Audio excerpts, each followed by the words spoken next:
আমি ঠিকই একটা ব্যবসা করবো। তারপরে আমার 30,000 টাকা ঋণ উড়াই দেয়। 30,000 টাকা ঋণ উড়া দেওয়ার পরে 30,000 টাকা কিছু মাল সামানা কিনলাম, এই কড়াই টড়াই আনলাম। কড়াই আনার পরে আমার একটা ফ্রিজও লাগবে, ফ্রিজ ছাড়া ব্যবসা হবে না আমার। আচ্ছা, মিষ্টি ময়দা ফ্রিজ লাগবেই, ফ্রিজ ছাড়া ব্যবসা হবে না। তখন আর দোকান নেই, আমার বাড়িতেই কারখানা একটা তৈরি করলাম।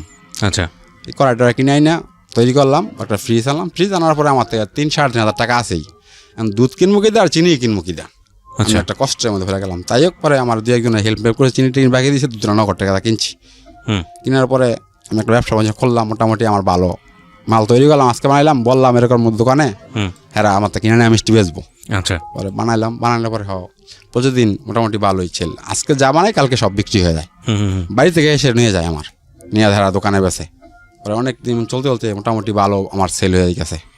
আস্তে আস্তে আমার কাছে টাকা অনেকই মোটামুটি আসতেছে। তখন আবার আমি জুয়া খেলি না, নেশাও করি না, সব ছেড়ে দিছি, একদম ভালো প্রসেসের। পরে আমার ওয়াইফ আমার সাথে পরিশ্রম করতেছে। পরে আবার একটা আমি কারিগর নিলাম, আমার মতো টাকা লোক নিলাম, নেওয়ার পরে কাজকর্ম করতেছে।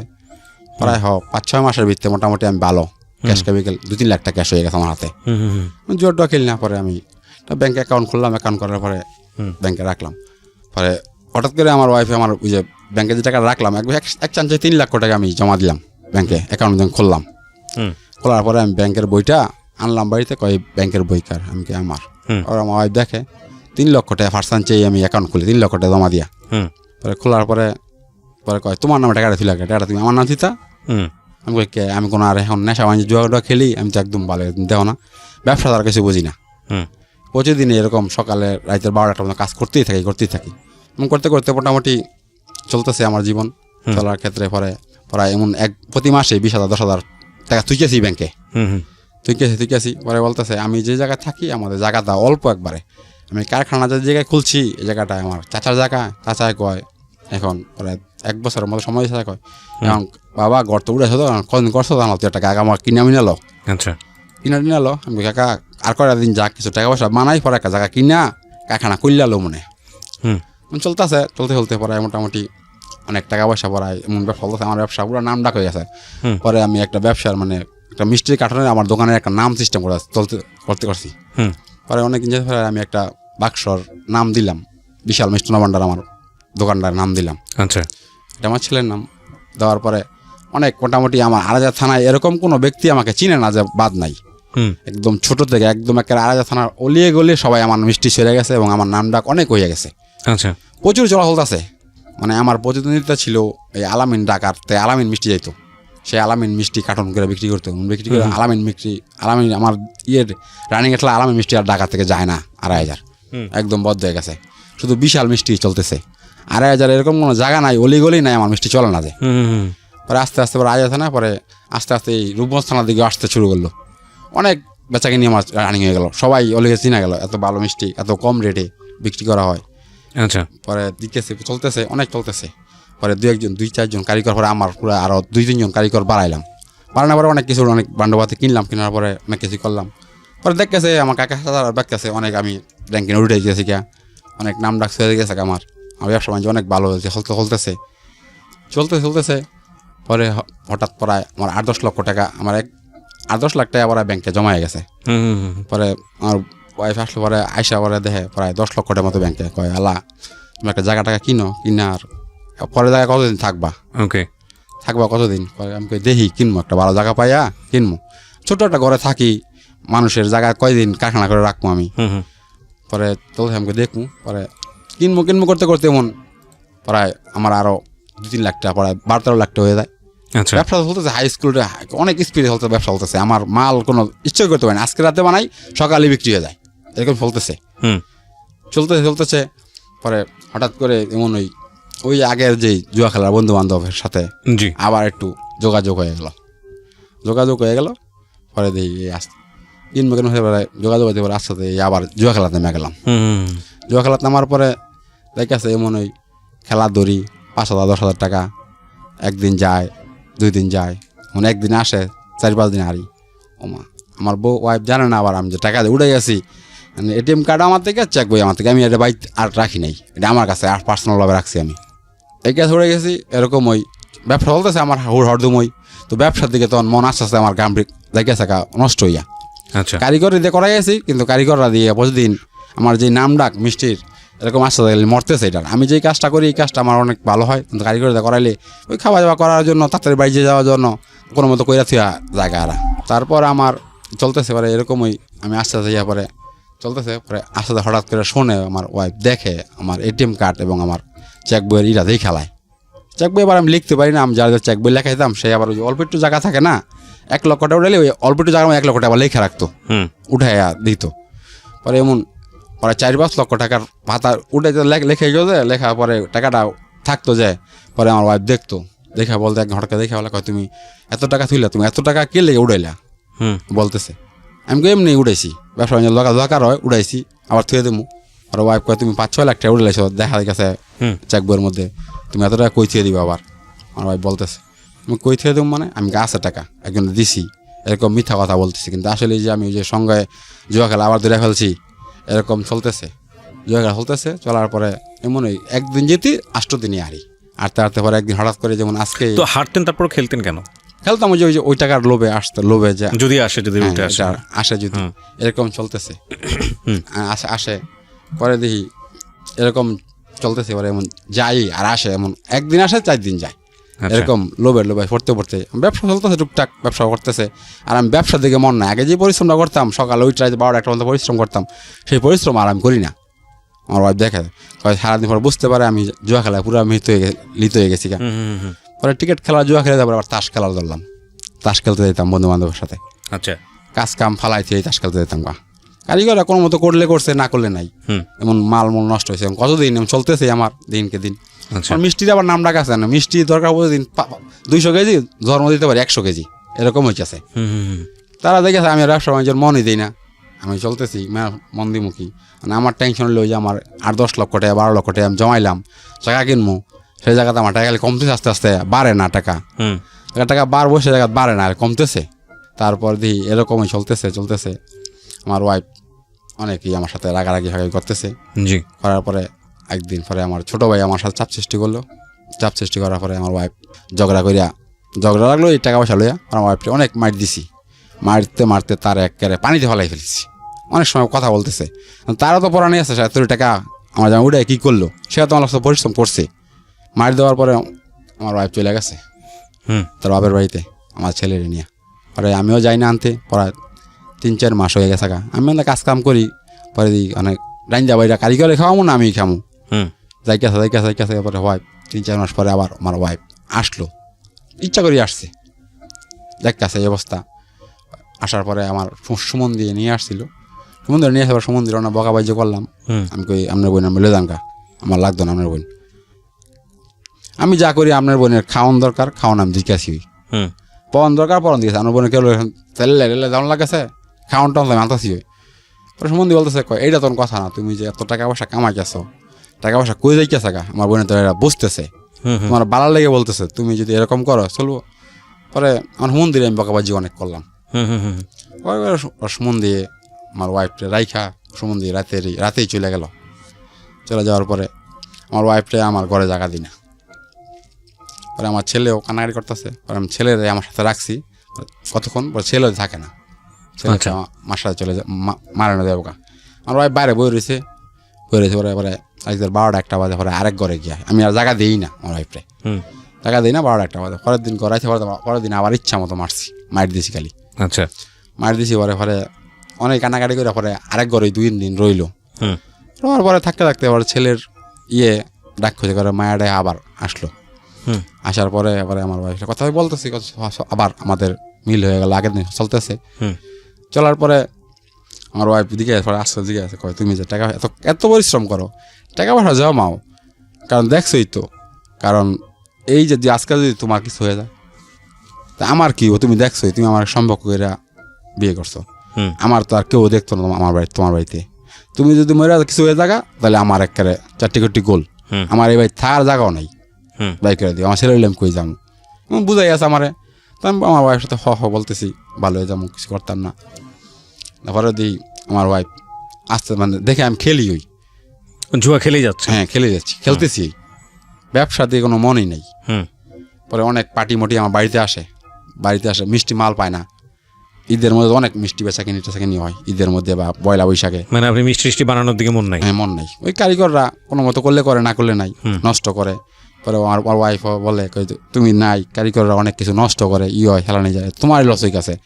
কয় তুমি এই জুয়া ডুয়া খেলা ছাইরা দিয়া তুমি না ব্যবসার দিকে মন দেখো, অল্প কয়দিনে তুমি 8-10 লক্ষ টাকার মালিক হয়ে গেছো। এই জুয়া খেলা তোমার জীবনে কিছু হইব না, শুধু ধ্বংসের পতনই হইব। তুমি এই জুয়া খেলা ছেড়া দাও। পরে আমি বলি ছেড়া দিমু, আমি খেলি না, এগুলি বলি আমার ওয়াইফরে। পরে আমি আগে চড়ে এমন তো জুয়া খেলতেছি। পরে আবার এই আস্তে আস্তে আবার এই আমি ইয়াবার দিকে জড়িত হয়ে যাই। ইয়াবা নিজেই তখন কিনা খাওয়া শুরু করি, 4-5 টাকা কিনা প্রতিদিনই খাই, এক জঙ্গলে গিয়ে বসে খাই নিজেই। হ্যাঁ, নিজেই খেতে পারি না, তারপরও শিখে খাইতেছি। খাইয়া জঙ্গা পুরাপুরি এটার একদম একেবারে শিখে ফেলাইলাম। তখন ওই যে জুয়া খেলে টিভিতে খেলা ধরছি, বা সাউথ ইন্ডিয়া বা পাকিস্তানের লগে খেলা ধরছি। এন্দা দেখি আমার দল আটতাছে, ও মা আমি ইয়াবা কিনা একটা জবের মধ্যে গিয়া ইয়াবা খাইতে আসি, আর চলতেছে। আমার মন টন একদম নষ্ট হয়ে গেছে। কি আর ব্যবসা বাণিজ্য, আইয়া বাড়িতে আইয়া কাজ কাম করি না, রাইতের রাত জায়গা থাকি। আমার ওয়াইফ আমার সাথে অনেক বাঁকাবাজি করে, কয় তুমি জায়গা থাকো কি হবে রাইতের রাত, এটা কি হবে সম্ভব? আচ্ছা, তুমি সারাদিন গোরো ঠিক আছে, ক্লান্ত শরীর লাগে, তুমি মাসের মাস দিনের দিন জায়গা থাকো রাতে, ব্যাপারটা কি? দিনে সকালে 1-2 ঘন্টা ঘুমাইলে ঘুমাও, আবার উঠা যাও গা, ব্যাপারটা কি? এমন ওই তদন্ত করতে এমন একটা জায়গায় বারবার প্রতিদিন যাই, 4-5 বার মানুষে ফলো করে এমন দৌড়তে দেখে আমি এই ইয়াবা খাওয়া শিখে গেছি। আচ্ছা, ইয়াবা খাইয়াছি। পরে এক পলকে পরে যেমন খাইয়াছি আমি, আমার আর বদ্ধই করতে পারে না, আমার বাবা অবদ্ধ করতে না, বাইরেটা কেউ বদ্ধ করতে পারে না, খাইতেছি। পরে কই আছে, কয় তুই যখন খাস ওই বাইরে গিয়া কি দরকার, তুই বাড়িতে বই খা, আমাদের মান সম্মান তো আছে। মানুষে যে কয় এই ইয়াবা খাস তুই জঙ্গলে বইয়া ইয়া মানুষ যে জায়গায় যাইতো না, জীবন মরে গেল, তুই এই জায়গায় বইসা রাত নাই দিন নাই ইয়াবা খাস। জোপ জঙ্গল জোক টোক অনেক কিছু জায়গার মধ্যে আছে, শিয়াল টিয়াল, তুই এই জায়গায় বইসা খাস ইয়াবা, রাতের 12টা 1টা নাই। পরে আস্তে আস্তে যেমন চলতেছে, পরে তুই বাইত বই খাবি, যখন বাইত বই খা, বাইরে খাওয়া দরকার নেই। এরকম ওই বাইত বই খাইতেছি, চলতেছে। আর আমার জুয়া খেলা চলতেছি, জুয়া খেলি আমি, জুয়া খেলতেছি। পরে চলতেছে এরকম দিন, প্রতিদিনে জুয়া খেলতে ওই যে আমার 10-12 লাখ টাকা আমি করছি, সব গেছে। হ্যাঁ, পরে 2-2.5 লাখ টাকা 3 লাখ টাকার মতো আমার হাতে আছে, আর এরকম আছে। আচ্ছা, পরে যেমন একটা জায়গার কথা হয়ে গেছে, যেমন 5-6 লাখ টাকা হলে জায়গাটা নিতে পারবো, 4 জায়গা এরকম হয়ে গেছে। পরে আজকে কথা হইলো, কালকে আমি বায়না দিব। আজকে রাতেই আমি জুয়া খেলা একদম 4টি গোল করে ফেলছি। আজকে কথা হয়েছে, কালকে জায়গাটা আমি জায়গার বায়না দেবো। সেটা আপনি জুয়া খেলে শেষ করে ফেলছেন? এক রাতেই জুয়া খেলা 4টি গোল করে ফেলেছি। 4টি গোল জিনিস কি? একদম টাকা 1 টাকাও নাই। পরে দিয়ে আমার বাড়িতে মানুষজন আসছে, আসার পরে কয় কি তুমি টাকা বায়নাপত্র করবা? আমি কয়েকদিন সময় দেয়, আমার টাকা একদিনও দিছি যে টাকা লইতে পারতেছি না, এরকম ঘুরাই যাচ্ছি মানুষটা খালি। মানে আমি যে টাকা এলাইছি তো জানো না, আমার অবস্থা তো এরকম চলতেছে। কি করি মানে আমার ওয়াইফও জানে টাকাটা আমি কিনবো, বলছি ওয়াইফের সাথে কথাবার্তা বললে সব কিছু করলাম। করার পরে ওই কাছে এরকম দিন যাই গেছে, পরে এমন ওই ঝগড়া দিক আছে, টাকাটা তুমি কইছো কিনবা, তোমার টাকা গেল কই?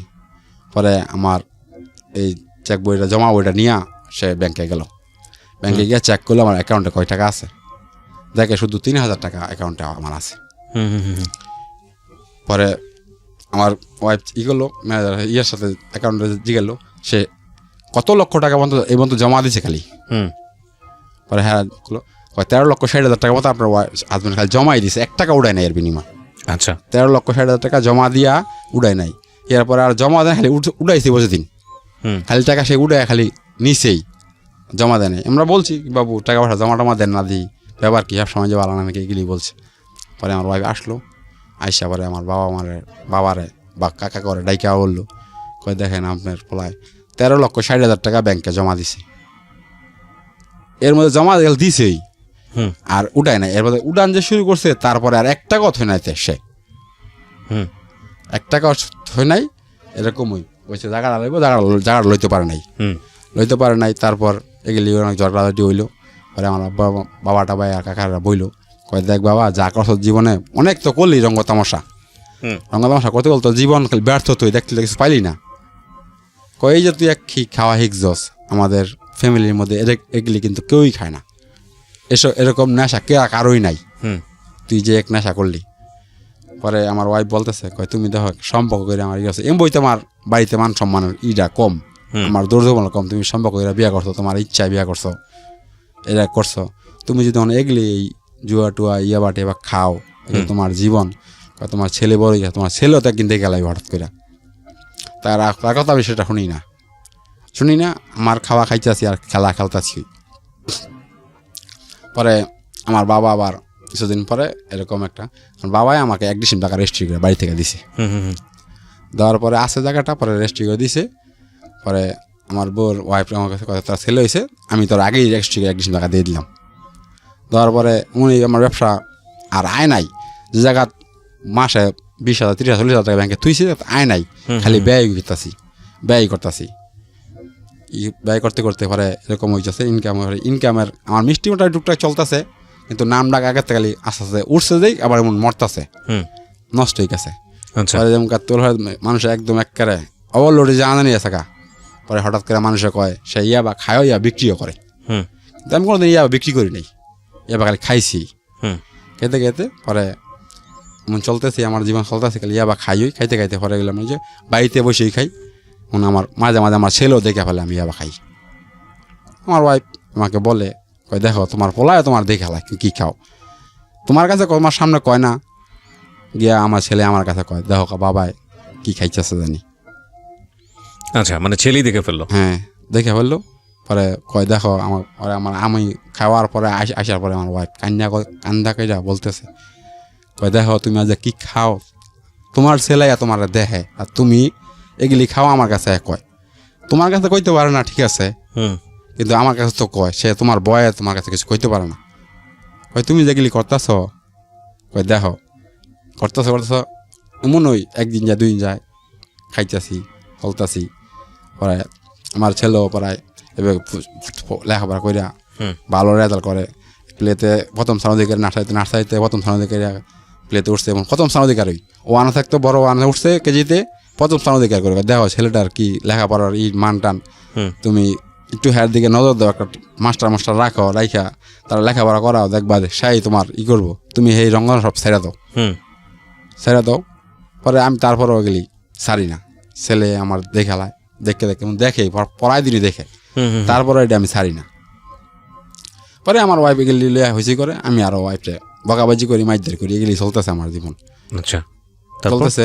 পরে এমন দেখেছে, পরে এমন আশেপাশের থেকে আরো আমি ঋণ করতেছি, যেমন আমার ব্যবসা যে ভালো আছিল, এমন দেখছে ভালো চলতেছি, মানুষের টাকা আমার হালাত দিয়েছে, আমার অনেক হালাত দিকেছে। এমন আমি ইনজিওর থেকেও 1 লাখ 1.5 লাখ টাকা চাইলে আমার দেয়।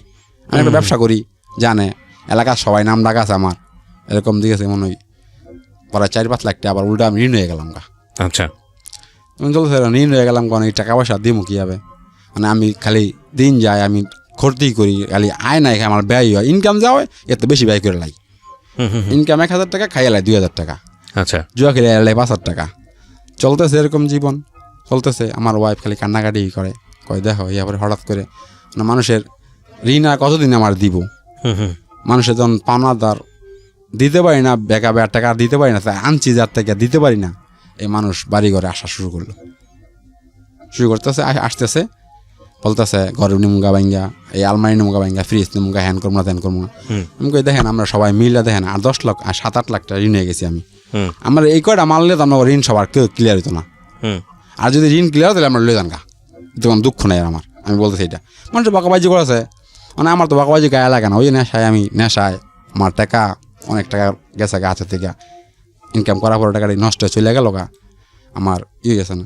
মানুষের বাঁকাবাজি করে, অনেক কিছু করে, এমন করেছে। আমি ইয়াবা খাইতেছি এরকম করে। হঠাৎ করে একদিন পরে আমি ইয়াবা আনতে গেছি এক জায়গায়, আমাদের বাড়ির পাশে একটা মাঠে গেছি আনতে, নিতে গিয়ে আমার পুলিশে ধরে। পুলিশে ধরার পরে পুলিশে আসতে পিছন থেকে গাড়ি ঘুরে আসতে আমি ইয়াবা ফলাই দেওয়ার পরও আমার লগে যাই দিছে, সে পুলিশটা ফলো করার পরে আমাদের 2 জনকে গ্রেপ্তার করছে। গ্রেপ্তার করার পরে আমাদের 2 থানায় লিয়ে গেল।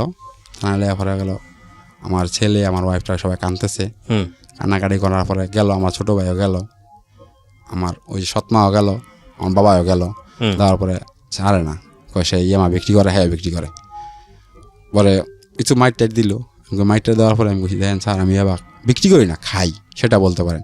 বিক্রি করি না, আমার এই অপরাধ দিয়েন না, আমি খাই, অনেক ইয়াবা খাইছি আমার জীবনে। পাওয়ার পরে আমার ছাড়লো না, এদিন সারা রাত থানাতে রইলাম। পরের দিন নাঙ্গনি চালান করে দিল। চালান করে দেওয়ার পরে আমি ওখানে গেলাম, যাওয়ার পরে আমার নিয়ে এলো। পরে আমার ছোটো ভাই ওই জায়গায় গেছে। ছোটো ভাই যাওয়ার পরে আমার ছোটো ভাই পরে বললো, আমি ছোটো ভাইয়ের সাথে ওদের কান্নাকাটি করেছি, আমি কি আমার কি ছাড়তে পারতি না, আজকে নিতে পারতি না, আমিও কান্নাকাটি করতেছি অনেক কিছু। ছোটো ভাই বলতেছে কয় আরো গিয়া লেয়ার খা, ছোটো ভাই কানতেছে আর কয় আরো লেয়ার খা, আজকে আঙ্গমা নাই, তুই করছে গেলি, এটা কোনো যুক্তি হইলো? আজকে আমি অপরাধ করলে তুই ছুটে নিলে আমি মনটা বুঝিতাম, আজকে তুই বড় এই অপরাধ করছস, আমি তোর কিংবা ছুটাই নিমু। অনেক বকাবাজি করার পরে আমিও কান্নাকাটি করলাম। পরে ওদিন করে আমার ছোটো ভাই কাউন্টার কিনা দিয়ে এলো, দিয়ে আনার পরে আমার যখন জেলে লিয়ে গেল, কোর্টের থেকে জেলে নিয়ে যাওয়ার পরে পরে আমি সারাদিনই কান্দাকাটি করি, খাই না। পরে যেদিন রাতে নেওয়ার পরে যে খাবার দিছে, খাওয়ার যোগ্য না, পরে খাইতে পারি নাই। এদিনকে খাইনি সারা রাত ঘুমোয় নাই, সারা রাত চাই রয়েছি। পরের দিন সকালে ভোরে ডাইকাই না, ওই যে কিছু নিয়ম টিয়ম আছে, নিয়ম কারণ করানোর পরে আমার যে এক বেডে যে ইউনিটে পড়ি, ইউনিটের যে মেন সর্দার থাকে, সে বলে কয় আমার ডাক দেওয়া বলে কয় হিন্দু মানুষ, ভালো মানুষ, তুই ভালো সিট নিবি না খারাপ সিট নিবি, টাকা পয়সা এখন আছে না নাই? আমি কই দেখেন ভাই আমি তো গরিব মানুষ, আমার তো টাকা পয়সা নাই। কয় এখন টেয়া লাগবো না, কয় তোর বাচ্চা তোর দেখতে আইবই, কই আইলে তখন টাকা পাঠালে। পরে আমার কয় আমি জিজ্ঞাসা ভাই কত লাগবো, কয় 3000 লাগবো, তোর একটা ভালো সিট দিব ঘুমানোর লেগে। আমি কই ভাই এতটা দিয়ে যেতাম না, আমি কিছু দিব না, আইলে আমার ভাই যদি আয় কিছু দিব না। পরে আচ্ছা সাইডে একটা সিট দেয়, সিট দেওয়ার পরে 2 দিন পরে আমার ভাই আয়, আমার পরে ওই যে সেই রুমের যে সর্দার ঢাই সবার ফেলে আগোই, আমার ভাইয়ের কাছে গেলাম। ভাইয়ের কাছে যাওয়ার পরে ভাই আমার 1000 টাকা দিল, একটা লোকের মাধ্যমে 1000 টাকা পাস করাইলো।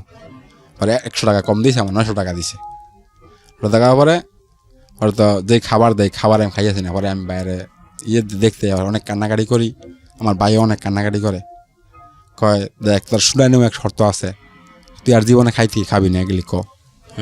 পরে আমি আচ্ছা, অনেক কান্নাকাটি করার পরে ছুটে নিছে, নেওয়ার থাকলাম। পরে ওই 900 টাকার মধ্যে 600 টাকা নিল গা সেই লোকে। আচ্ছা, আমার পর 300 টাকা থাকে। দেখেন আমি কইছি দেখেন ভাই তুই 600 নিলে গা, আমি খামো কি, দেখেন আমি এই খাবার খাইতে পারি না, আমার দেখেন আমার কি 3-4 দিন ধরে একটা না খাই না লইয়া চলি, পরে খাইতে পারি না।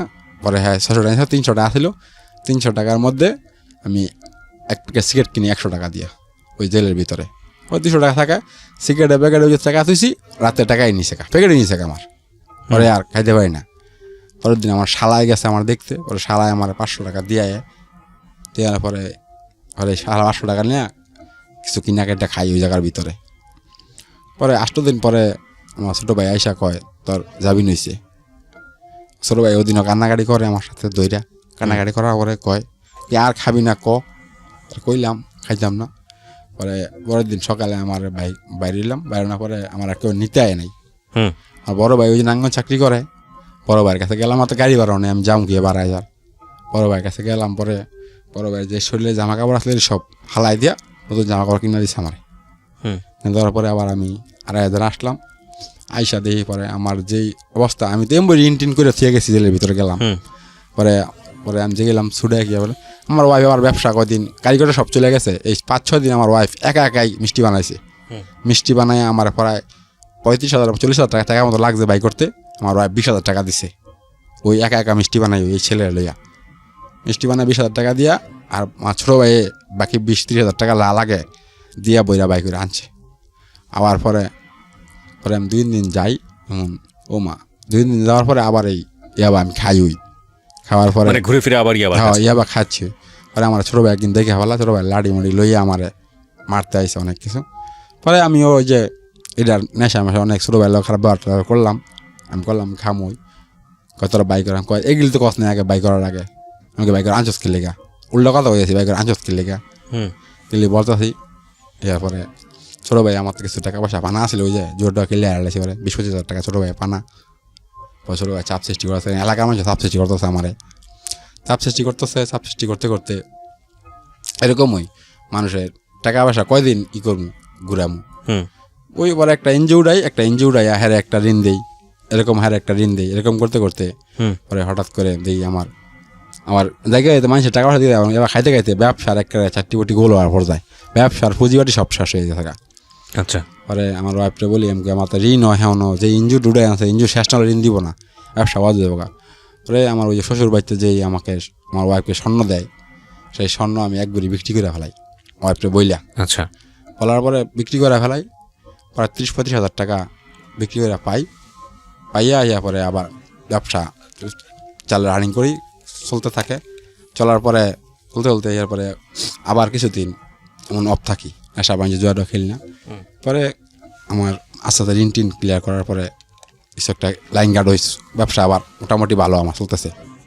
লাইন গার্ড হয়ে গেছে, ব্যবসা চলতেছে এমন মোটামুটি ভালো সময় ঋণ টিন দিয়ে লাইছি। পরে 1-1.5 লাখ 2 লাখ টাকা ঋণে আসি, ঋণ সবার দিয়ে লাইছি।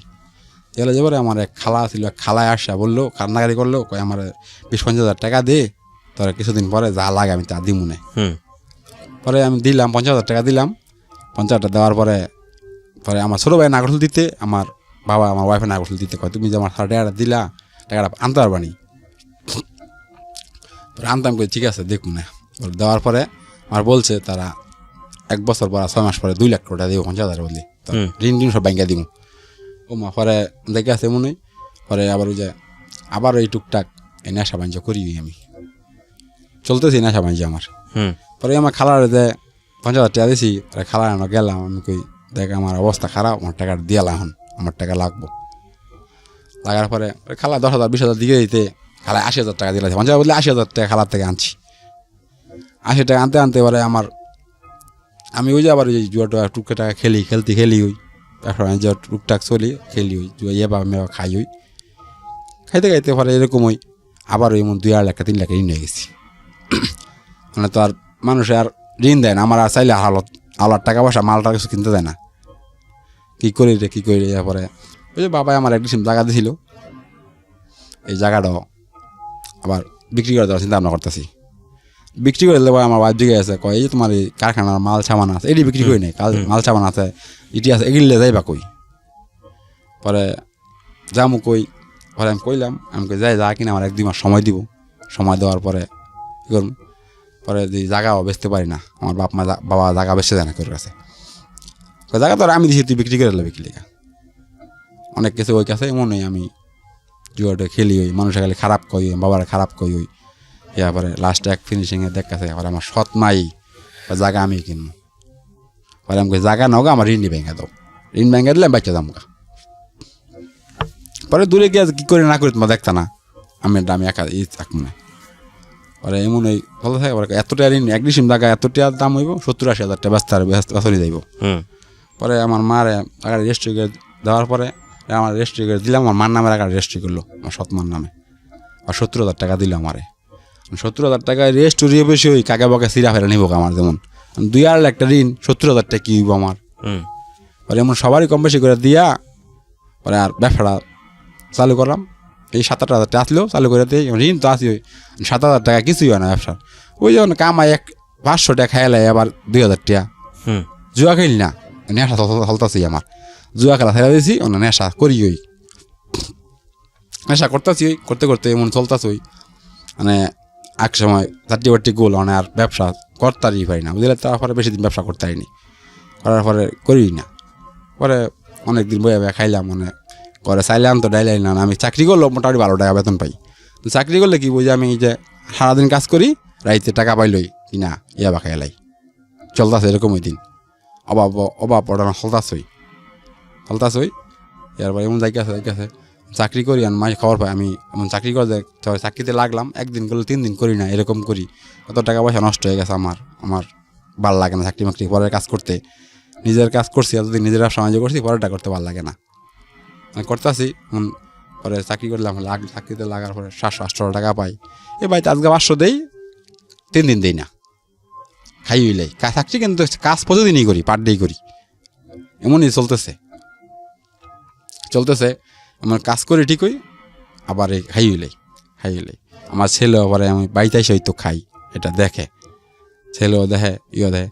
পরে আমার আজকে যে কাজে না যাই ওই ছেলের 10-20 টাকা করে দিই, ছেলের টাকা পয়সা জমায়, সেই টাকা শুধু নিয়ে আমি ইয়াবাকে এলাই কিনে না। যেমন কিছুদিন আগে বলতেছে, বাবা তুমি আমার যে টাকা দাও এই টাকা তুমি নেওই কা, তুমি আমার টাকা দিয়ে কী লাভ হয় কও, তুমি 10 টাকা করে 20 টাকা করে দাও, আবার এই জমাই আমি, তুমি আমার তে নিয়া কী করো তুমি কইতে পারবা। আমার পোলা এটা বলে, পরে বলে আমি পোলার সামনে কান্দি মান্দি না, সাইডে ফাইডে গিয়া কান্নাকাটি করি, কান্নাকাটি করার পরে আমি কই ওর পোলারে 10-20 টাকা করে দেই, আমার টাকা আবার আমি নিয়ে খাইলাই। পরে আমার পোলা আগে তো আমার ব্যবসা থাকতে পোলারে যেটা চাই সেইটাই নিয়ে আসছে, কি খাইতে দিছি। পরে আমার পোলা আমার ওয়াইফ কিছুদিন আগে 2 দিন আগে বলতেছে কয় তুমি খালি কামই করে গেলা, আমার পোলারে কিছু দেখলাও না, পোলারা দিন দিন এমন হয়ে গেছে তুমি সেটা দেখো না, খালি তোমার খাওয়া হইলি চলে, সোয়াল একটা বেয়াল একটা, খালি তুমিই খাও, চাইলে আনো না ডাইলে আনো, দেখার কোনো খবর নাই। এটা কে বলছে? আমার ওয়াইফ বলতেছে। আচ্ছা, আমি তো কইছি কাম তো তুমি ঠিকই করো, 700-800 টাকা প্রতিদিন কাম করো, কাজে গেলে 2700 টাকা পাও, তুমি তো আর ই করো না। এই যে ফলায় এই যে একটা জিনিস চায় মানুষের দেখা চায়, তুমি কিনা দিতে পারো না, কাম কর 700-800 টাকা, তুমি আমার প্রতিদিন 500 টাকা করে যদি দাও, 300 টাকা তুমি খেয়ে আলেও তাতে কোনো দুঃখ নেই আমার, তুমি 500 টাকা পার ডে আমার দেওয়া যাইও। ওই 2 দিন কাজে লাগলে 2 দিন দেই, আবার এই অবস্থাই এরকমই টাকা পয়সা করো তুই গতে নিয়ে খেয়ে মেয়েরাই চলতেছে এরকমই দিন মিন। এখন এরকমই আছে? হয় এখনো এরকমই, এখনো চলতেছে এরকম দিন। ওই যে টাকাটা বিক্রি করে ফেললাম, এখন তো আমি আমার বাবা জীবিত আছে দেখে এখন হবে সেই বাড়িতে আসছি, আমি থাকতে পারতেছি। আমার মা তো বাই করে দিয়ে গেছে, কিন্তু বাই করতে পারে না, বাবার লাগে বাই করতে পারে না। তাহলে আপনার যদি এখনও চলে এরকম, আপনি যখন গল্পটা বলছিলেন বা এখন আপনার 2 চোখ দিয়ে পানি পড়ছে এবং আপনি সিক্রেটস অনুষ্ঠানে আসছেন, মানে হচ্ছে আপনার ভেতরে আপনার কার্যকলাপ নিয়ে এক ধরনের অনুতপ্ত বোধ আছে, আপনি যা করছেন তা সঠিক না, এটা আপনি জানেন, জানার পরও আপনি এই কাজগুলো করে যাচ্ছেন বা করতে বাধ্য হচ্ছেন, আপনি নিজেকে নিয়ন্ত্রণ করতে চান কিন্তু পারেন না, আপনি এরকম একটা অবস্থায় আছেন, তাই কি? হ্যাঁ, যা আপনার গেছে সেটার জন্য আফসোস করে লাভ নাই। আপনার জীবনে সবচেয়ে বড় ক্ষতি হতো, আমি জানি না, আল্লাহ নিশ্চয়ই সবার মঙ্গল চান সেই অর্থে বলছি, সেটা হচ্ছে আপনি যে ড্রাগগুলো নেন, আপনি আমাকে যখন অনুষ্ঠান শুরু হয় তার আগেও বলছিলেন যে গতকালকে আপনি ড্রাগ নিয়েছেন, ইয়াবা নিয়েছেন, আপনি যে ড্রাগগুলো নেন এই ড্রাগ তো একটা পার্মানেন্ট ক্ষতি করে দেয়, এবং পার্মানেন্ট ক্ষতির জায়গায় আপনি এখনও গেছেন কিনা আমি জানি না, হয়তো নেশার তুমুল নেশা হয় জন্যই ড্রাগের কাছে যান বারবার। শরীরের কোনো একটা অঙ্গ প্রত্যঙ্গ পার্মানেন্টলি ক্ষতি করে দেয়, বিচার বিবেচনার জায়গাগুলো ক্ষতিগ্রস্ত করে দেয়, বোধ শক্তি থাকে না, ভালো লাগা ভালোবাসার জায়গাগুলো নষ্ট হয়ে যায়। আপনার মধ্যে বোধ শক্তি এখনও আছে, আপনার 2 চোখ বেয়ে পানি পড়তেছে, আপনি সিক্রেটসে আসছেন, তার মানে বোধ শক্তিগুলো এখনও আছে, আপনার ফিরে আসার সম্ভাবনা আছে। দেখেন, শুধু ধাক্কা মেরে শুধু নিজেকে একবার একটু জেগে উঠলেই সম্ভব সেটা। যদি মনে করেন যে না আমার বহুত হয়েছে, আমি এখান থেকে যত কষ্টই হোক না কেন আমি রাস্তায় আর যাবো না, যত কিছুই হোক না কেন এটা আমি আর করবো না, তাহলেই সম্ভব। আমি এই বোধটা শক্ত করে ধরাটা খুব কঠিন।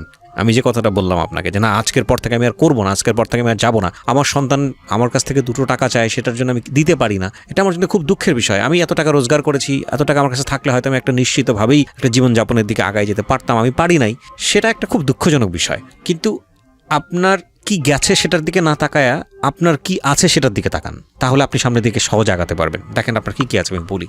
প্রথমত আপনি বিজনেসম্যান হিসেবে সাকসেসফুল, আপনি ব্যবসা করে কিন্তু সাকসেসফুল হয়েছেন, কারণ আপনি 10-15 লাখ টাকা আপনার এই অবস্থা থেকে রোজগার করে আপনি জমাইছেন, যেটা বললেন 13.5 লাখ টাকার মতো ব্যাংকে জমাইছেন, এটা একটা বিশাল ব্যাপার। তার মানে আপনি বিজনেস করলে সাকসেসফুল, আপনি খুব ভালো মিষ্টি বানাতে পারেন।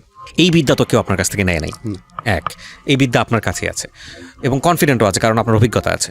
2, আপনার 2টা হাত 2টা পা এবং আপনি সুস্থ সবল একজন মানুষ, আল্লাহর রহমতে আপনার কোনো ক্ষতি হয়নি। আচ্ছা, তার মানে এটা আপনার সম্বল, এটা আপনার সাথে আছে। আপনার ঘরে ভালোবাসার মানুষ আছে, ভালোবাসার মানুষ বলতে আপনার ছেলের কথা আমি বলতেছি, যাকে আপনি প্রচুর ভালোবাসেন। আপনার বউয়ের কথা আমি বাদই দিলাম, তারপরেও তাকে আপনি নিজে ইচ্ছাই বিয়ে করেছিলেন। সংসার জীবনে অনেক সমস্যা থাকে, কিন্তু আপনার ছেলেকে তো আপনি ভালোবাসেন, এ ব্যাপারে কোনো সন্দেহ নেই। তার মানে আপনার বেঁচে থাকার জন্য, আপনার ভালো কাজ করার জন্য যথেষ্ট উপাদান আপনার চারপাশে আছে এবং সেটা সামর্থ্য আপনার আছে। আপনি কি করছেন সেটা ভুলে যান, আপনি কি করতে পারেন সেদিকে লক্ষ্য দেন। মানুষ যেই অবস্থায় থাকুক না কেন, প্রত্যেকটা মানুষের নেশাগ্রস্ত। আমার এই লাইনটা শুনে অনেকে আটকে উঠতে পারে যে আমি কি বলতেছি। হ্যাঁ, প্রত্যেকটা মানুষের নেশাগ্রস্ত। কেউ ড্রাগ নেয়, কেউ টাকার নেশায় থাকে, কেউ ভালো কাজ করার নেশায় থাকে, কেউ সেবা করার নেশায় থাকে, কেউ অর্থ সম্পদ বানানোর নেশায় থাকে। মানুষের এই নেশাগুলো প্রয়োজন আছে। আপনি যেই কাজই করেন না কেন, যেটাই করেন না কেন, সেটার মধ্যে এক ধরনের অ্যাডিকশন থাকতে হবে। ওই অ্যাডিকশন না থাকলে সেটা সম্ভব না। সমস্যাটা হয়ে গেছে আপনার অ্যাডিকশন আছে, কিন্তু সেটা ড্রাগের প্রতি। আপনি যদি 13-14 লাখ টাকা খাটিয়ে আপনি যদি নিজের জমিটা কিনতে পারতেন, সেখানে যদি আপনার একটা বাড়িঘর নিজের হতে পারতো, তাহলে ওটার মধ্যে যে একটা আত্মতৃপ্তি, এই আত্মতৃপ্তিটা আপনি পাননি বলে আপনি জানেন না এটা নেশাটা কি। যেদিন আপনি পেয়ে যাবেন, সাকসেসফুলি করতে পারবেন, সেদিন আপনি আর অর্থগুলো অপচয় করবেন না। আমি বহু ইয়াবা অ্যাডিক্ট যারা আছেন তাদের ইন্টারভিউ করেছি আমার লাইফে, বহু। আমি আপনাকে যখন অনুষ্ঠান শুরু হয় তার আগে আমি জিজ্ঞেস করেছিলাম কী আছে এটার মধ্যে, আপনি বলছিলেন যে আপনি জানেন না আসলে কী আছে, কেন করেন তাও জানেন না, বাট আপনার করতে ভালো লাগে তো করছেন। তো এখনও ভয়ানক ধাক্কা আপনি পান নাই। ভয়ানক ধাক্কা কোনটা হতে পারে? ধরেন একটা মারাত্মক ক্ষতি হয়ে গেছে, যে ক্ষতিটার কোনো দিন পোষানো সম্ভব না। ছেলে কিছু একটা আপনার কাছে কিনে যাচ্ছে, আপনি কিনে দিতে পারতেছেন না পকেটে টাকা থাকার পরেও, এটা একটা কষ্ট। কিন্তু এর চেয়ে ভয়ঙ্কর কষ্ট অন্যভাবে আসতে পারে যদি আপনি এখনই না থামেন, এবং এটা আপনি জানেন। সুতরাং সেই জায়গাটা থেকে আমি আপনাকে অনুরোধ করতে পারি, রিকোয়েস্ট করতে পারি, এবং আমি বিশ্বাস করি, কারণ আপনার মধ্যে বিবেক আছে মনেই আপনি হয়তো সামনের দিকে আগাবেন। কোনো মানুষই পরিপূর্ণ ভালো মানুষ না। এই যে আপনার মধ্যে যে প্রবলেমটা আপনি নিয়ে আসছেন এখানে, লাখ লাখ মানুষকে বললেন, যারা শুনলো তাদের মধ্যেও এর চাইতে অনেক বড় ধরনের প্রবলেম আছে, আমার মধ্যেও আছে, সবার মধ্যে আছে, সব মানুষের মধ্যে ভুল ত্রুটি আছে। কিন্তু এগুলো হচ্ছে মারাত্মক রকমের ভুল, এগুলোর কোনো সংশোধন নাই যদি আপনি আপনার সন্তানের প্রতি দায়িত্বটুকু ঠিকমতো পালন করতে না পারেন। আপনার সামর্থ্য ছিল, তারপর আপনি পারেননি শুধু নিজের ভুলের কারণে। এই জায়গাটায় আপনি কোনো কিছু ছাড় দিতে পারবেন না, কারণ আপনার সন্তান কিন্তু বড় হচ্ছে। এবং আপনি চিন্তা করে দেখেন, আপনার সন্তান যাদের সাথে বড় হচ্ছে তারা যদি বলে যে তোর বাপ নেশা করে, তুই নেশাখোরের সন্তান, এটা কত ভয়ঙ্কর রকমের কষ্টর হতে পারে। আবার এরকম অনেক মানুষকেও আপনি পাবেন যারা জীবনের এক পর্যায়ে নেশা করছে, কিন্তু তারা তো পরিবর্তন হয়েছে, তাদের দেখে আরও 10টা মানুষ পরিবর্তন হতে পারে, এরকম জীবনযাপন দিকে তারা আগায় গেছে। সুতরাং আপনার দ্বারা ভালো কিছু করার সম্ভাবনা এখনও আছে, আপনি চাইলেই ভালো কিছু করতে পারেন, কারণ আপনার ভিতরে কষ্ট আছে আপনার এই জীবনটা নিয়ে। আর দ্বিতীয় কথা যেটা বলতে চাই, যে আপনার কিছু করা উচিত, কারণ দেখেন যেই পরিমাণ কষ্ট করে আপনি মানুষ হয়েছেন, আপনার মা ছিল না, সৎ মায়ের কষ্ট, খাইতে পারেন না, এটা পারেন না, তারপরে তো সৃষ্টিকর্তা আপনাকে 2 হাত উজাড় করে দিচ্ছে, পয়সা করি কোনো কিছুর অভাব নাই, হ্যাঁ, কিন্তু আপনি শুধু এই নেশার কারণে আপনি একটা ভুল পথে চলে যাচ্ছেন। সুতরাং আমি মনে করি আপনি এটা চেষ্টা করেন, এটা আমি মনের জায়গা থেকে বললাম। আর যদি একান্তই না পারেন, তাহলে আপনি বারবার চাচ্ছেন কিন্তু পারতেছেন না, রিহাবে চলে যান। আপনি নিজে গিয়া বলেন যে ভাই আমি চাচ্ছি কিন্তু আমি পারতেছি না, বহুবার আমি চাচ্ছি কিন্তু পারতেছি না। ওয়াইফের সাথে কথা বলেন, বাচ্চার সাথে কথা বলেন, সুন্দর করে তাদেরকে বোঝান, রিহ্যাবে চলে যান। রিহ্যাবে চলে গিয়ে 2 মাস লাগুক, 3 মাস লাগুক, 6 মাস লাগুক, ওইখানে থাকেন। একটু কষ্টকর জীবন, কিন্তু আপনি সুস্থ হয়ে ফিরে আসতে পারবেন। এটা হচ্ছে একদম ডাক্তারি লেভেল থেকে বলা যেটা। আমি একটা নাটক দেখছিলাম অনেকদিন আগে, সম্ভবত এটা আজিজুল হাকিমের অভিনীত নাটক। ওই নাটকটাতে যেটা দেখায় যে ক্যারেক্টার যে সে নেশা করে এবং সে বের হয়ে আসতে চায় কিন্তু পারতেছে না। তো এক পর্যায়ে সে তার মাকে বলে যে আমাকে একটা ঘরের মধ্যে বন্দি করে দাও। সে হিরোইন নিত, এবং আমি একটা দিন যদি বন্দি অবস্থা থাকতে পারি, এত বেশি এক্সট্রিম লেভেলের নেশা করে সে, যে 2 ঘন্টা 3 ঘন্টা পর তার ড্রাগ নিতে হয়। তো বলে আমি যদি একটা দিন শুধু ওভারকাম করতে পারি নিজেকে, তাহলে আমি কন্ট্রোল করে ফেলতে পারবো। তো বলে আমি একটা দিন বন্ধ থাকবো ঘরের মধ্যে, এবং আমি যদি মরেও যাই, আমি যাই বলে রিকোয়েস্ট করি না কেন, তুমি দরজাটা খুলবো না। ওর মার কাছে মা ওকে ঢুকায় দেয়, দেওয়ার পর বন্ধ করে দেয়। এবং তারপরে হলো ওর ঘাম ছুটে যায়, ওর ভয়ঙ্কর রকমের চিৎকার করতে থাকে, ভয়ঙ্কর রকমের গালিগালাজ করতে থাকে, বের হয়ে আসতে চায়, কিন্তু ওর মা ওকে বের করে না। এবং শেষ পর্যন্ত সে একটা দিন চলে যায় এবং ওভারকাম করতে পারে বিষয়টা। এবং এই নাটকটা আমার সিনটা এখনও মনে আছে। নেশার বিষয়টা তাই, একটা মনের মধ্যে ভয়ঙ্কর রকমের ক্ষুধা তৈরি করে যে একটু নেই, এবারই শেষ, আর নিব না, এবার নেই, এই মজাটুকু নিলেই হয়ে যাবে। কিন্তু বারবার ওটা ওই জায়গাটায় নিয়ে যায়। এরকম হয় যে ওরকম গতকালকে আমার টাকা নাই, 1 টাকাও নেই, আমি কীভাবে কী করবো? আমি রিক্সা ভাড়া দিয়ে আমার কাছে যাবো সেটাও নেই, সিগারেট খাবো সেটাও টাকা নেই আমার কাছে। কী করলাম, মাথা আমাদেরকে 2 চিন্তা প্ল্যান। আমি করেছি খাবো না, সেটা বলতেছি, সমস্ত দিন বলতেছি খাবো না। হঠাৎ করে আমি আলমারিটা খুললাম, আমার ওয়াইফের নুপুরটি পেলাম, নুপুর বিক্রি করে দিলাম। সেই নুপুর নিয়েই আমি একখানে রেখে 1000 টাকা নিলাম, খেয়ে ফেলছি। কালকে কিন্তু আপনাদের অফিস থেকে ফোন দিছে, আমার পকেটে 700 টাকা, একটা প্রথম কিনছি, খেয়েছি 700 টাকা, আমি তো আসতে পারবো টাকায়, সমস্যা হবে না আমার। ও মা, একটু 7টা-8টা বাজে পরেই একটা ইয়াবা কিনছি, ওই 500 টাকা দিয়ে আসিল, 500 টাকা জুয়া খেলে ফেলছি। আমি শুধু এটাই বলতে চাই আপনাকে, সকালে হওয়ার পরে আপনাদের জায়গায় যে আসবো, আমার থেকে 1 টাকাও না। আমি এরকম বহু কেস পেয়েছি জীবনে, বহু কেস পেয়েছি, এরকম অনেকে এসছেন এখানেও। আমি আপনাকে শুধু এটুকুই বলতে পারি, ভাই আপনার সৎ ইচ্ছা লাগবে, আপনার সৎ ইচ্ছা, এবং আপনি যেটা করেন, আপনার আশেপাশে যারা ইয়াবা বিক্রি করে বা যাদেরকে আপনি চিনেন, এদের সাথে সমস্ত যোগাযোগ বন্ধ করে দেন, আপনার পুরো সার্কেলটার সাথে যোগাযোগ বন্ধ করে দেন, কারণ ভয়ঙ্করতম দিন কিন্তু সামনে, ভয়ঙ্করতম দিন। এবং এই ভয়ঙ্করতম দিন, এটা কত ভয়ঙ্কর হতে পারে আপনি চিন্তাও করতে পারবেন না। যেহেতু আপনার ওই জিনিসগুলোর প্রতি আগ্রহ নাই, আপনি ভয়ঙ্কর জিনিস ফেস করার চাইতে আপনি বড় কষ্টের জায়গায় আছেন আপনার সন্তানের বিষয়ে, পরিবারের বিষয়ে। সুতরাং আপনি একটা নিজে থেকে চেষ্টা করে যান, আর না হলে আপনি গো টু রিহ্যাব সেন্টারে যান এবং রিহ্যাবিলিটেশনের জায়গায় আপনি 3 মাস থাকেন, 6 মাস থাকেন। ওরা আপনাকে ভালো করার জন্য চেষ্টা করবে। আপনার ওয়াইফকে নিয়ে যান, যত কষ্টই হোক না কেন ওইখান থেকে একটা টাইম পার করে তারপর আপনি ফিরে আসেন। এই 6টা মাস পরিবারকে খাবার দাবার সব কিছু জোগাড় করে দিয়ে আপনি যান, এবং আপনার জন্য এটা ভালো হবে। আমি বলতে চাইছি মানে আমি তো আর 6 মাসের জায়গায় থাকলে তো আমার সংসার চলবে না, আমি আর চিকিৎসা হবে না। কারণ আমার ইচ্ছা আর এটার থেকে আমি একদম বিরত থাকতে চাই, কারণ এই জীবনে আর আমি এটা চলাতে চাই না। আর আমার বিশ্বাস আমি আপনাদের সাথে শুধু আশাই যেন আমি আপনার সাথে, আপনার কথা খুব ভালো লাগে আমার থেকে। আমি সমস্ত রাত আপনাদের কথা শুনি, রবিবার এবং বুধবার আমি মিস্টেক করি না কোনোদিন আপনাদের কথা। আপনার কথা অনেক ভালো লাগে আমার, সে কারণে আমি সারা রাত চাই আপনার কথা শুনতে। আমি জানি আপনার কথা শুনতে তেমন ভুলে থাকতে পারবো, ভালো লাগে আমার। আমার সেকেন্ডে ইচ্ছা হয় আমি এটার দিকে যাবো না, তো তারপরে যাই। তো এখন তো আমার তরুণী অবস্থা, এখন আমার ঘরে অনেক মাল আছে কিন্তু আমি ঋণ আছি, প্রচুর টাকা বলে 2.5 লাখ টাকার মাল আছে। আপনি সহজ করে বলি আপনাকে, ধরেন আপনি যে এখন বাড়িতে যাবেন না, যাওয়ার পথে আপনি অ্যাক্সিডেন্ট করে মারা গেলেন, আপনার এই মাথায় যে চিন্তাগুলো আছে না, এগুলোর কোনো দায় থাকবে তখন? আপনার ওয়াইফ কার কাছে থাকলো, আপনার ঘরে মাল আছে, আপনার ঋণ আছে কিনা, আপনার এগুলোর কোনো দায় থাকবে? থাকবে না। আপনি তো মারা গেলেন, এগুলো কি থেমে থাকবে? থাকবে না। এগুলোর মতো চলতে থাকবে। আপনার নিজে বাঁচা প্রয়োজন, আপনি ধীরে ধীরে মরে যাচ্ছেন। আমি এই হার্ড কথাটা আপনাকে বলতে চাইনি। আপনাকে ফার্স্ট বাঁচেন, এবং বাঁচার জন্য আপনাকে রিহ্যাবে যাওয়া দরকার। সব কিছু ছেড়ে দেন। মনে করেন আপনি ডেড ম্যান, আপনি একটা পুরো সার্কেলের মধ্যে আছেন, যেই বা মনে করেন চারপাশে আপনার দানব, এই দানবটা আপনাকে মেরে ফেলবে এবং আপনি স্বাভাবিক জীবনযাপন করে দানব থেকে বেরোয় আসতে পারবেন না। সেই জন্যই আপনাকে বলতেছি আপনি রিহ্যাবে যান। 6টা মাস থাকেন, 3টা মাস থাকেন, পরিপূর্ণ সুস্থ হন। সুস্থ হওয়ার পরে জীবনে বহুত ঋণ শোধ করতে পারবেন, সংসার করতে পারবেন, বাচ্চা কাচ্চা সব কিছু টেক কেয়ার করতে পারবেন। এবং রিহ্যাবে যেহেতু ওরা প্রফেশনাল, ওরা জানে আপনাকে কীভাবে জিনিসটা করতে হবে। এবং আপনি যদি একটা সুন্দর জীবন পান, আপনি যদি সুস্থ থাকতে পারেন, আপনি যদি এসব থেকে দূরে থাকতে পারেন, তাহলেই আপনি এগুলো নিয়ে চিন্তা করতে পারবেন। আপনি এখন ওভারলোড নেবেন, চারপাশের এত কিছু আপনার মাথার মধ্যে এসে বসবে।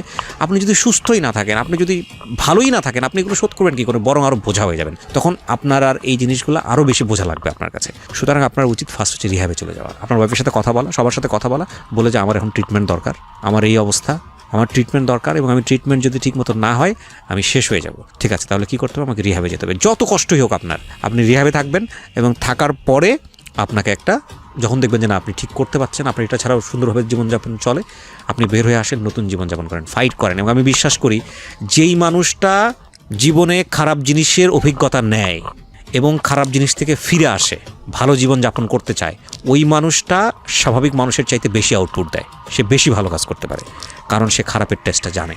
সুতরাং আপনার সামনে সম্ভাবনা আছে, এবং আপনি এই জিনিসটা করেন, আপনি আল্লাহর রহমতে ভালো কাজ করবেন। আমি এটাই বলতে চাই আপনাকে। প্রিয় শ্রোতা, আমি আজকে বিশ্বাস করি যারা আজকের এই অনুষ্ঠানটা শুনলেন, অনেকেই হয়তো বা এই ড্রাগের মধ্যে আছেন। আমি জানি যারা এই নেশাটা করেন, শুধু ইয়াবা না অন্যান্য নেশাটাও নেন, তারা এটাও জানেন যেটা খারাপ, ভয়ানক রকমের খারাপ জিনিস। একটু ঠান্ডা মাথায় বসে চিন্তা করা উচিত। আপনি এত কিছু নিয়ে চিন্তা করার সুযোগ নাই। আপনি যদি আজকে শারীরিকভাবে বিকল হয়ে যান, চারপাশের যতগুলো জিনিস আপনাকে পেইন দেয়, এই জিনিসগুলো আপনার কনসার্ন থাকবে না। তখন আপনার কনসার্ন হবে